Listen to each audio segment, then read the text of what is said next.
अस्सलामु अलैकुम वरहमतुल्लाहि वबरकातुह। आज की क्लास में हमें पढ़ने हैं derived data types. Derived data types में सबसे पहला टाइप जो है दैट इज़ एरे। तो पहले हम समझेंगे कि what is data type, derived data type, और साथ में हम ये भी देखने वाले हैं कि व्हाट इज़ एन एरे। तो चलिए शुरू करते हैं। डेराइव्ड डेटा टाइप्स इन सी। कल तक हमने पढ़े थे फंडामेंटल डेटा टाइप्स, यानी जो बेसिक डेटा टाइप्स है, तो वो हमने किए थे। अब हमें पढ़ने हैं आज derived data types in C. तो डेराइव्ड डेटा टाइप्स किन को कहा जाता है?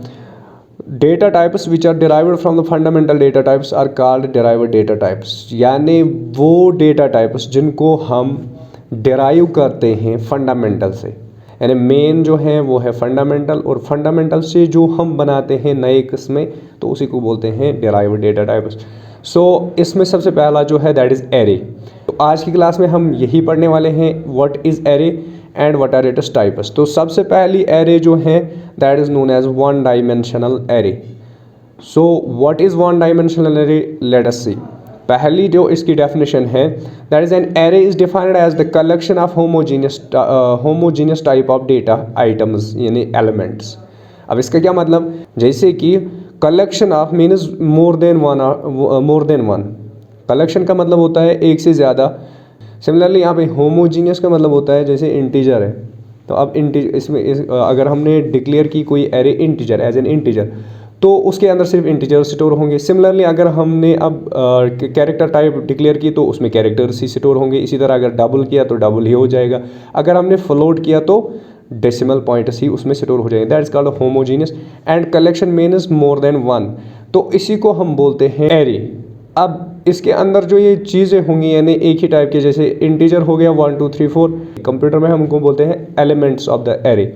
So store at a contiguous memory locations. What is contiguous? Sharing a same border, यानी एक ही जगह पे मैंने मेमोरी पढ़ाई है। DCA वालों को तो यहाँ पे लेक्चर आपको मिल जाएगा उसमें, तो आप वहाँ पे उसको देख सकते हो कि what is memory and what are its contiguous memory locations. तो उसके बाद यहाँ पे है it stores the primitive type of data. It stores the primitive का मतलब होता है जो डेराइव्ड है। सेम ये भी वही है, यानी असल में ये स्टोर करता है किन का डेटा, इंटीजर का, कैरेक्टर का, डबल का या फ्लोट का। इन्हीं चार में से किसी एक का डेटा इसके अंदर होता है। ये स्टोर करता है primitive type of data such as integer, character, double, float etcetera. तो इन चार में से कोई भी हो सकता है। इनिशियलाइजेशन कैसे करते हैं हम, और डिक्लेरेशन कैसे करते हैं, और इनका सिंटैक्स क्या है, अब वो चीज़ें हम देखते हैं। तो यहाँ पे सबसे पहले इनिशियलाइजेशन, और अगर आप सिंटेक्स की बात करें तो सिंटेक्स में हम इतना लिखते हैं ना, डिक्लेरेशन कैसे करते हैं हम लिखते हैं CHAR। अगर हमें कैरेक्टर टाइप एरे डिक्लेयर करनी है तो we will write CHAR, then यहाँ पे एरे का नाम एंड देन साइज। तो दिस इज कॉल्ड सिंटेक्स। यहाँ आप बोल सकते हो डिक्लेरेशन ऑफ एरे। तो डिक्लेयर करने के लिए आपको इतना काफ़ी है। तो अब अगर आप इसका इक्वल टू दे देते हो, equal to sign, and then you put the value after equal to sign, तो उसी को हम बोलते हैं इनिशियलाइजेशन। तो यही चीज़, इसी को हम बोलते हैं initialization and declaration of an array. तो अब ये हम प्रैक्टिकल में देखेंगे एज़ यूजुअल, जिस तरह हम देखते हैं उसी तरह इसके ऊपर एक प्रोग्राम करेंगे। तो प्रोग्राम में हम इसको देखेंगे कि ये कैसे वर्क करता है। तो यहाँ पे मैं कंसोल एप्लीकेशन ले लेता हूँ, then go and then next, C and then next. यहाँ पे हम आज लिखेंगे derived data types and I will click on finish. सबसे पहली चीज़ मैंने बोला कि इनिशियलाइजेशन। अब यहाँ पे हम क्या करने वाले हैं, एक एरे को डिक्लेयर करेंगे जो कि कैरेक्टर टाइप होगी। तो simply we write down int and then integer के बाद कैरेक्टर यानी एरे का नाम। पहले टाइप ऑफ डेटा यानी जो इंटीजर है दैट इज़ कैरेक्टर की करनी है हमें, तो मैं CHAR लिखूँगा, एंड देन ये हो गया टाइप ऑफ डेटा। देन दूसरी चीज़ जो है that is the name of the array. तो यहाँ पे मैं ARR1 लिखूँगा, ARR या खाली ARR1 लिखेंगे। एंड देन यहाँ पे तो यहाँ पे मैंने स्क्वायर ब्रैकेट्स डाल दिए। इसके अंदर हम साइज़ लिखते हैं। साइज़ क्या मतलब, यानी कितना स्टोर करेगी ये वाली एरे, तो that is called the size of the array. तो यहाँ पे मैं इसको खाली रखूँगा, तो बोलते हैं इम्प्रॉपर डिक्लेरेशन ऑफ एरे, यानी विदाउट साइज अगर आप कोई भी एरे डिक्लेयर करते हो तो उसको बोलते हैं इम्प्रॉपर डिक्लेरेशन ऑफ एरे। तो प्रॉपर डिक्लेरेशन किसको कहेंगे कि जब आप यहाँ पे साइज भी मेंशन करोगे कि यानी कितनी बड़ी होनी चाहिए, यानी इसके अंदर कितने वैल्यू स्टोर होने चाहिए, that is called proper declaration and that is known as the size. अब इक्वल टू के बाद मैं यहाँ पे डबल कोट्स डालूंगा, तो यहाँ पे मैं इसके अंदर स्टोर करूँगा अपने इंस्टीट्यूट का नाम, टेक सॉफ्टवेयर, सो FTWARE सॉल्यूशंस। तो ये मैंने स्टोर कर दिया। उसके बाद every statement close with barren, ये सेमीकोलन, तो यहाँ पे मैंने सेमीकोलन यूज़ किया। उसके बाद यहाँ पे हम करेंगे इसी को प्रिंट F एज यूजुअल जिस तरह हम लिखते हैं, then brackets and then double quotes. अब यहाँ पे आपको क्या लिखना है, दैट डिपेंड्स अपॉन यू। तो मैंने वहाँ पे भी एग्जांपल में मैं लिखा था यही कि आई एम लर्निंग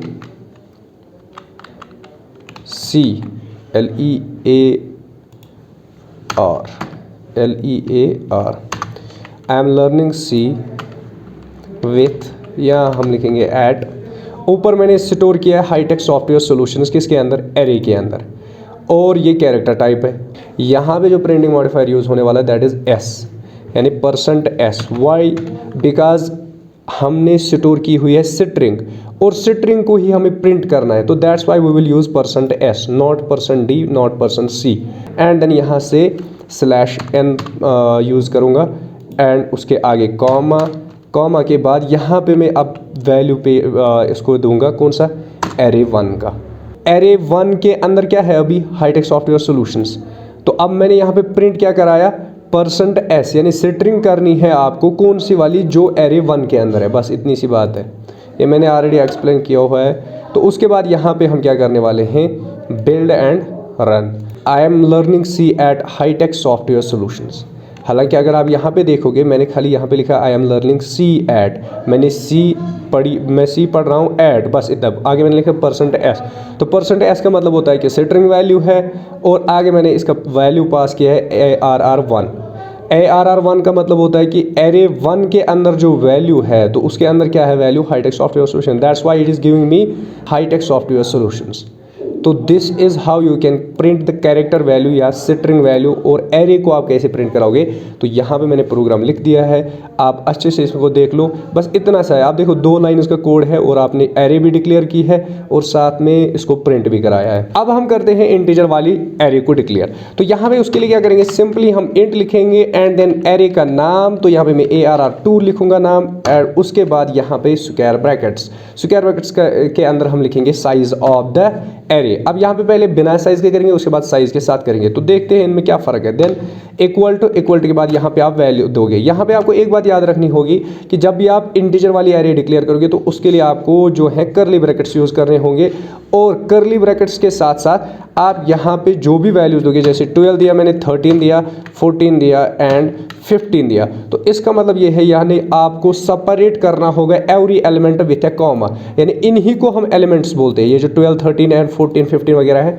इनको हम बोलते हैं एलिमेंट्स ऑफ द एरे। और दूसरी चीज़ आप यहाँ पे याद रखोगे कि हर एक एलिमेंट को आपको सेपरेट करना होगा विथ ए कॉमा। दूसरी चीज़ आपको यहाँ पे सबसे इंपॉर्टेंट चीज़ समझनी है, that is called the index of the element. Index of the element हम किसको बोलते हैं, यानी जितने भी हमारे यहाँ पे एलिमेंट्स है इनका एक वैल्यू होता है, एक लोकेशन होती है, यानी जहाँ पे ये होते हैं उसकी एक लोकेशन, यानी उसका एक एड्रेस होता है। अगर हमें इन एलिमेंट्स को किसी के पास भी जाना है, यानी इसको विजिट करना है, वो आगे देखेंगे अभी हम वो कैसे विजिट करते हैं हम।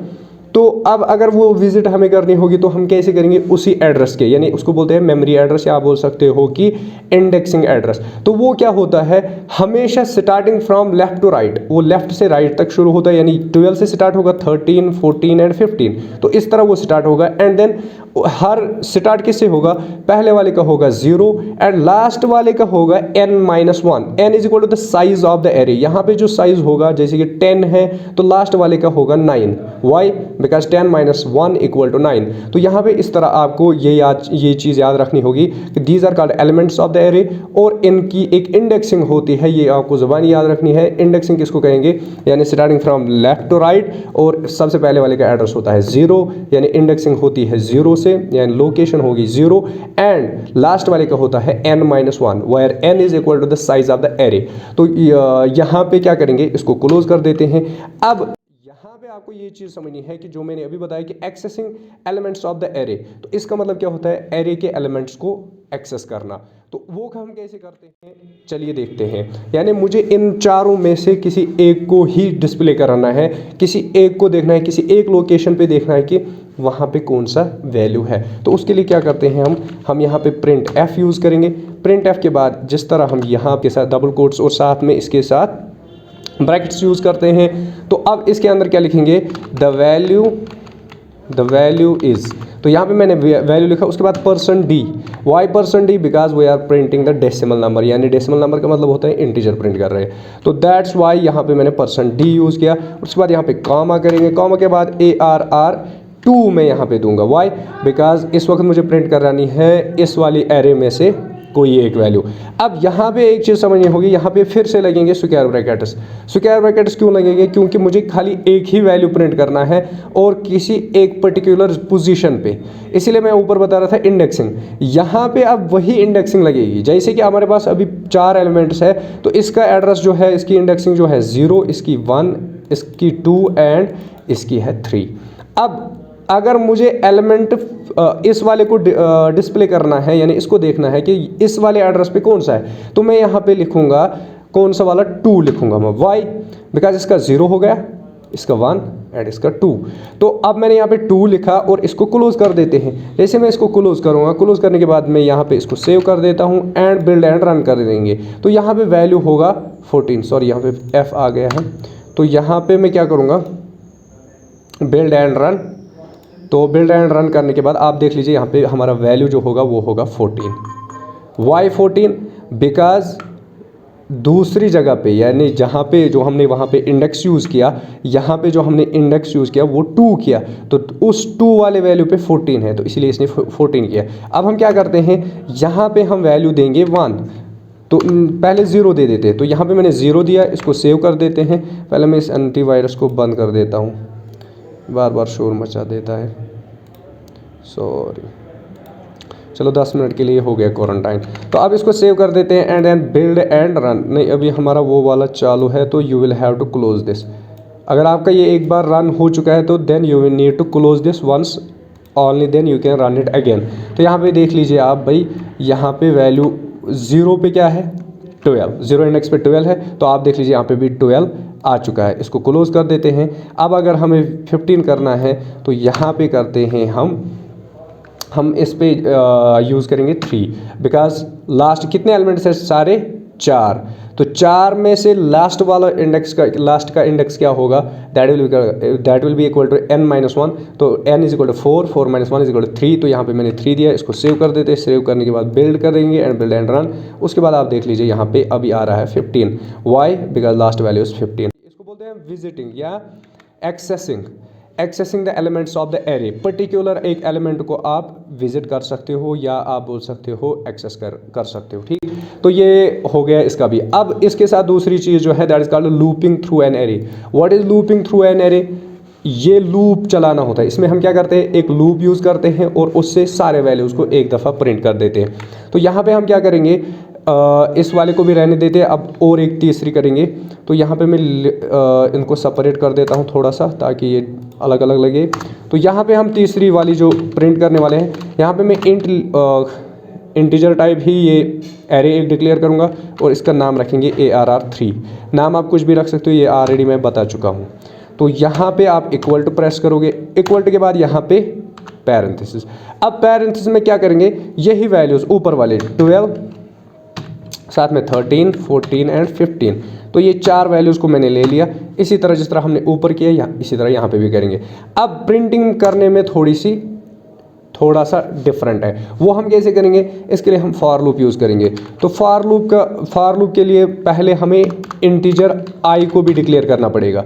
क्यों, ताकि हम आई को यूज़ करके ही इनको प्रिंट कराए। यहाँ पे आप देख सकते हो फॉर लूप मैंने चला है, इसके अंदर मैंने लिखा है इंट आई और उसके बाद फॉर लूप चला है एंड देन इसको प्रिंट किया है। तो इसी तरह यहाँ पे भी हम इंटीजर आई को डिक्लेयर करेंगे। वाई, ये आई क्या है, ये हम एक वेरिएबल लेते हैं जिसको हम यूज़ करके वैल्यूज़ को प्रिंट कराएंगे। फॉर लूप का मतलब होता है इन्हें रिपीट करना till the last till last value. अब वो लास्ट वैल्यू कैसे करते हैं मैं अभी इसको एक्सप्लेन करूँगा। यहाँ पे मैं लिखूँगा फॉर के बाद यहाँ पे ब्रैकेट्स लगेंगे। इसमें फॉर एक लूप है तो ये सिंटेक्स है, ठीक है, इसको इसी तरह लिखना पड़ता है। उसके बाद आती है कंडीशन इन ब्रैकेट्स के अंदर लिखते हैं हम, उसको बोलते हैं हम कंडीशन, यानी फॉर, और यहाँ पे कंडीशन क्या है, फॉर आई इक्वल टू 0। उसके बाद आई शुड बी लेस देन, अब हाईएस्ट वैल्यू क्या है हमारा, यहाँ पे हाईएस्ट वैल्यू है 4, तो यहाँ पे मैं इसका साइज भी दे देता हूँ 4। अब उसके बाद क्या होना चाहिए, आई प्लस प्लस, मैं इसको आसान तरीके से समझाऊंगा, आई प्लस प्लस, तो ये मैंने 3 चीज़ें यहाँ पे लिख दी। अब इन तीनों का मतलब क्या है, यानी आई पहले स्टार्ट होगा 0 से, आई इक्वल टू 0, पहले हम आई को वैल्यू देंगे 0, ठीक। अब उसके बाद यहाँ पे दूसरी चीज़ हम इसके साथ देते हैं आई प्लस प्लस, यानी आई को इंक्रीमेंट हो, इंक्रीमेंट का मतलब होता है यानी इसके अंदर इजाफा होगा। इजाफा कितना होगा, 1 का, यानी 1 ऐड होगा इसमें, पहले था 0, अब 1 ऐड हुआ तो कितना बन जाएगा 1। अब है 1, करंट वैल्यू है 1, अब इसको फिर से करेंगे 1 ऐड तो बन जाएगा 2। अब करंट वैल्यू है 2, इसको फिर प्लस हो जाएगा 1 तो दैट विल बी 3। तो इसी अंदाज से ये चलता जाएगा जब तक ये 4 तक नहीं पहुंच जाएगा। अब जब कंडीशन अगर जब तक सेटिस्फाई होगी तब तक आपको क्या करना है, तो वो चीज़ आप यहाँ पे दोगे। मतलब कंडीशन चल रही है, ऊपर लूप चल रहा है और नीचे ऑपरेशन होगा, जब तक कंडीशन ट्रू है तब तक ये वाली चीज़ चलेगी, जैसे ही कंडीशन फॉल्स होगी तो ये रुक जाएगा। रिटर्न 0 इसके लिए भी हम यूज़ करते हैं। तो अब यहाँ पे क्या होगा, for i is equal to 0, i should be less than 4, i plus plus, तो यहाँ तक तो समझ आ गया। अब हम यहाँ पे क्या करेंगे, हमें असल में करना क्या है, प्रिंट कराना है। तो यहाँ पे भी हम उसी तरह यूज़ करेंगे जिस तरह हम प्रिंट एफ करते थे। तो यहाँ पे सबसे पहले मैं लिखूँगा द वैल्यूज़ आर, या the value is, VALUE, the value is. अब यहाँ पे मैं करूँगा काम %d यूज़ करूँगा, जिस तरह ऊपर किया था द वैल्यू इज़, इसी तरह यहाँ पे द वैल्यू इज़ %d। उसके बाद %d के बाद यहाँ पे /n भी आप यूज़ कर सकते हो, ऊपर मैंने किया ही नहीं है तो यहाँ पे आप /n कर लो यूज़, /n, ताकि न्यू लाइन में आ जाए। और यहाँ पे भी हम /n यूज़ करेंगे और उसके बाद इस वाले कोड से बाहर आएंगे और यहाँ पे हम देंगे वैल्यू, क्यों, किसका, ARR3, तो यहाँ पे ARR3 देंगे वैल्यू। तो यहाँ पे आपको अब एरे का वैल्यू खाली पास नहीं करना है, यहाँ पे आपको एरे के साथ साथ आई को भी प्रिंट कराना होगा। यानी एरे किसको, अब एरे के अंदर क्या है भाई, यहाँ पे आपको समझना है, इंट आई जो मैंने ले लिया वेरिएबल, इसके अंदर मैं बोल रहा हूँ कि आई शुड स्टार्ट फ्रॉम 0, पहला वैल्यू 0, तो इट मीन्स दैट आई का करंट वैल्यू क्या है, फिर 12 है, क्या है भाई, 12 वैल्यू है। तो अब यानी ये वाला वैल्यू है, उसके बाद आई में आ गया 12 तो ये प्रिंट हो जाएगा, हो गई, ठीक। अब उसके बाद आई का क्या होगा, इंक्रीमेंट, और आई देखा जाएगा कि आई अभी 4 से छोटा ही है या बड़ा है, तो 0 से स्टार्ट हुआ तो अभी तो छोटा ही है, तो अब जाएगा किस पे, आई प्लस प्लस, तो अब दूसरे वैल्यू पे जाएगा 13 पे, तो वो 13 प्रिंट हो जाएगा। उसके बाद 14 पे जाएगा तो 14 प्रिंट हो जाएगा, और 15 पे जाएगा 15 में प्रिंट हो जाएगा। अब जब ये आगे जाना चाहेगा तो कंडीशन यहाँ से फॉल्स होगी, आई शुड बी लेस देन 4, तो ये 5th वैल्यू है, तो अब ये प्रिंट नहीं होगा। तो इसी तरह हम यहाँ पे इसको डिक्लेयर कर देंगे एंड देन इसको क्लोज करके यहाँ पे सेव कर देंगे और बिल्ड एंड रन कर देंगे। देखते हैं हमारे पास कोई एरर है या नहीं है भाई। यहाँ पे आप देखो द वैल्यूज़ 15, ये तो पहला वाला हो गया, द वैल्यूज़ 12, 13, 14 एंड 15, यहाँ पे आप देख सकते हो 12, 13, 14 एंड 15। अब यहाँ पे हम क्या करते हैं, हम और एक वैल्यू दे देते हैं कामा करके 16, और यहाँ पे हम देंगे 5, ठीक हो गया। तो अब मैं इसको सेव करके रन करूँगा, लेकिन ये 16 वाला वैल्यू नहीं आएगा। क्यों नहीं आएगा वो मैं अभी बताऊँगा क्यों नहीं आएगा। देखो भाई 16 नहीं आया, हालांकि यहाँ पे भी मैंने दिया 5 ने 5 होना चाहिए, यहाँ पे भी 16 दे दिया, तो क्यों नहीं आया 16, वाई, बिकॉज यहाँ पे मैंने बताया है कंडीशन में कि आई शुड बी लेस देन 4, आई 4 तक ही जाना चाहिए, यानी इंडेक्स नंबर 4 पे जाएगा और 4 से आगे जितने हैं उनको नहीं लेना है, तो दैट्स वाई यहाँ पे रुक गया। अब जब मैं इसको 6 कर दूंगा यहाँ पे, या 5 कर देते हैं, हमारे पास 5 वैल्यूज़ है, तो 5 करने के बाद यहाँ पे क्लोज कर देते हैं और बिल्ड एंड रन कर देते हैं। अब देखिए आप 16 भी प्रिंट हो जाएगा। दिस इज़ हेयर, तो this is how you can loop the array. तो आज के लिए इतना काफ़ी है, बाकी देखते हैं इंशाल्लाह नेक्स्ट क्लास में। तब तक के लिए अल्लाह हाफ़िज़, अस्सलाम वालेकुम रहमतुल्लाह।